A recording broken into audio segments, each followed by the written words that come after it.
Good morning students. आज जो programme हम डिस्कस करने जा रहे हैं ये हमारा रिकर्शन का प्रोग्राम है जो आईएससी 2007 में आया था। क्वेश्चन नंबर 7 आपकी वर्कबुक में रिकर्शन चैप्टर में। तो शुरू करते हैं। तो ये कह रहा है कि a class DECBIN has been defined to convert a decimal number into its equivalent binary form. For example, the binary equivalent of 14 is 1110. So some of the members of the class are given below. So now you can read the question.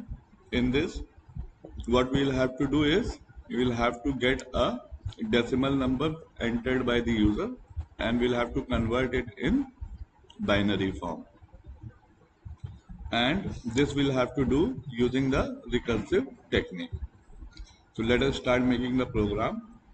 So first of all, we'll declare the class and then we will declare these instance variable n, s and I. So see, I have written the import statement, then the name of the class, then here are the instance variables int n, s, I. Then in this question we have a non-parameterized constructor. So we have initialized the value of n, s and I with 0. Now we have a function called void getData to accept the value of n.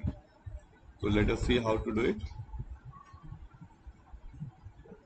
So this is the function void getData. In this we had made the object of the class scanner_sc and then we asked the user to enter the value of n और user ने जो भी n की value enter करी वो हमने n नाम के वेरिएबल में स्टोर करा ली है।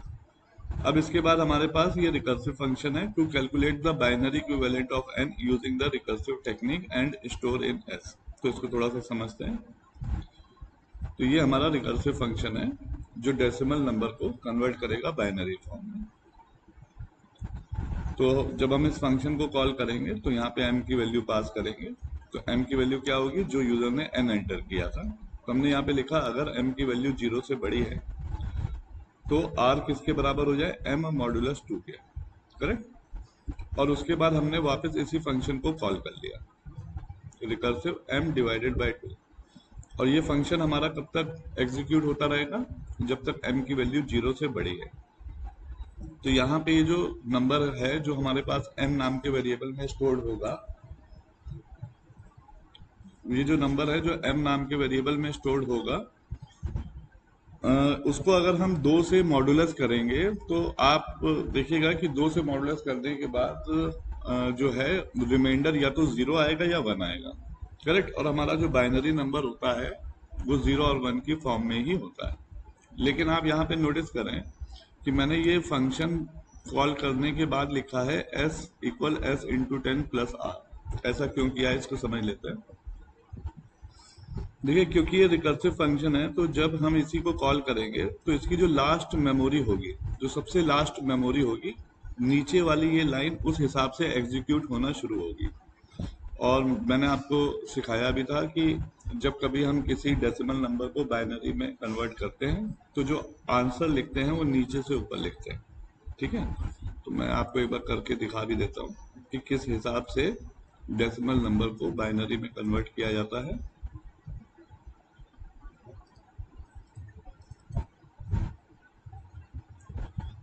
एक एग्जाम्पल ले लेते हैं। सपोज कि नंबर है हमारे पास 14 और उसे हमें बाइनरी में कन्वर्ट करना है। तो हम कैसे करेंगे, हम इसे 2 से डिवाइड करेंगे और रिमाइंडर यहाँ पे लिखेंगे। तो 2 7 या 14, तो रिमाइंडर आया 0। और 2 3 जा 6, तो रिमाइंडर आया 1। 2 1 जा 2, तो रिमाइंडर आया 1। और अब हम इस 1 को इधर कैरी कर लेंगे।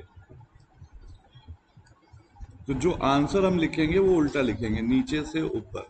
तो मतलब 14 को कैसे लिखा जाएगा बाइनरी में, 1 1 1 0, ठीक है। तो प्रोग्राम पे आ जाते हैं। तो इसीलिए तो ये फंक्शन कॉल किया है, तो इसके बाद जब ये कॉल होना बंद हो जाएगा तो ये जो लाइन है ये जो हमारी एग्जीक्यूट होगी, ये हमारी एग्जीक्यूट होगी from the last value to first value.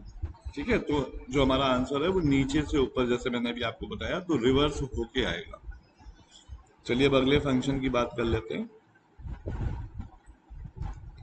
तो जो नेक्स्ट फंक्शन है हमारा, उसका नाम है put data, to display the decimal number and its binary equivalent by invoking the recursive function. तो ये देख लेते हैं। तो हमने ये रिकर्सिव फंक्शन को कॉल किया, n को पास कर दिया, डिस्प्ले करा दिया कि डेसिमल नंबर n है और उसका बाइनरी इक्विवेलेंट s है। अब उसके बाद हमने मेन लिखा, मेन में स्कैनर क्लास का ऑब्जेक्ट बनाया, और ये जो क्लास है DECBIN, इसका ऑब्जेक्ट बनाया। सबसे पहले हमने गेट डेटा फंक्शन को कॉल किया और फिर हमने पुट डेटा फंक्शन को कॉल किया। करेक्ट, ये हमारा प्रोग्राम कंप्लीट है और ये कंपाइल हो गया। अब हम इसको एग्जीक्यूट कराते हैं।